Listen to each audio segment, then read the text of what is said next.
مخابز باب الآغا تعتبر من أفشل المخابز اللي موجودة بالعراق. تعال أقول لكم ليش وشنو السبب. ونبلش بأول فشل، إنهم فشلوا يقدمون للزبائن شيء مو طيب من منتجاتهم. وثاني فشل، فشلوا إن يقدمون الطلب متأخر للزبون، لأن بعدك ما حاجة شنو تريد قبل ينطوك اللي تريده وطلبك خلصان. والفشل الثالث اللي حيكون أصعب فشل بمخابز الآغا، تدرون شنو هو؟ أكيد لا. تعال أقول لكم شنو هو. فشلوا إنه يعبسون بوجه الزبون، لأن يعني ما شاء الله كل الشباب والبنات اللي يعملون داخل مخابز باب الآغا حتلقوهم مبتسمين بوجهكم ويرحبون بكم بكل حب. جولتنا اليوم راح تكون مخابز الآغا. خليكم ويا الفيديو خل اشوفكم شنو اشترينا وشنو التفاصيل اللي موجوده داخل المخابز. وتعتبر مخابز باب الآغا من اقدم المخابز اللي موجوده داخل العراق، واكيد كل منتجاتهم والمعجنات اللي حتكون مصنوعه بعياده عراقيه، وراح تلقون صور وتفاصيل حلوه كلش راقيه ترمز للتراث البغدادي، وان الاسعار مالتهم راح تكون كلها مناسبه، يعني كل الطبقات تقدر تشتري من عندهم، واكيد عاملهم الرئيس الضيافه. اذا عجبك شيء وحبيت تجربه قبل ما تشتريه مباشره ينطوك قطعه من المنتج، واذا عجبك تشتريه او لا.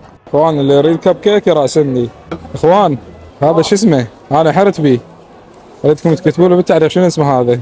طبعا الشاي باب الآغا يتقدم ضيافه هنا. اكيد هاي تجربتي داخل مخابز باب الآغا. انا عمر حلمي، ولا تنسون تتابعوني. اشوفكم في فيديو جديد.